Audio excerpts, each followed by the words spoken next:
Media asing menyoroti keputusan Presiden Joko Widodo untuk menghabiskan pekan-pekan terakhir masa jabatannya di Ibu Kota Baru Indonesia, Ibu Kota Nusantara atau IKN.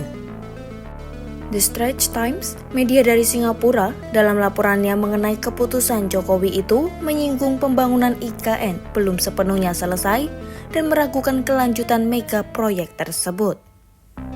Presiden Jokowi diketahui sudah mulai bekerja di IKN sejak Kamis 12 September 2024. The Straits Times melaporkan Jokowi akan menghabiskan pekan-pekan terakhir pemerintahannya di Ibu Kota Baru Nusantara di tengah ketidakpastian mengenai kelanjutan proyek senilai USD 32 miliar atau sekitar 493 triliun rupiah.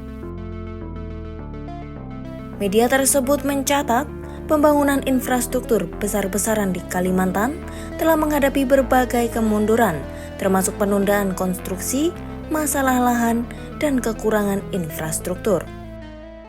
Menurut mereka, hal itu ditambah dengan mundurnya dua pejabat otorita IKN pada Juni lalu, yaitu mantan Kepala Wilayah IKN, Bambang Susantono, dan wakilnya, Doni Rahayu.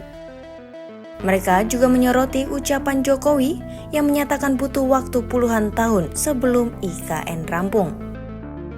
Pemindahan ibu kota dari Jakarta ke IKN menurut pemerintah bertujuan untuk mengurangi beban Jakarta yang padat dan tercemar, dan DPR telah menyetujui Undang-Undang Pemindahan Ibu Kota pada 2022.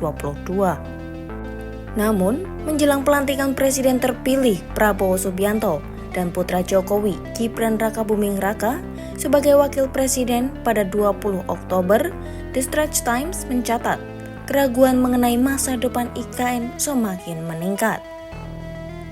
Mengutip analis, The Straits Times menyebut pembangunan IKN tidak akan berlanjut dengan kecepatan yang sama pada pemerintahan selanjutnya.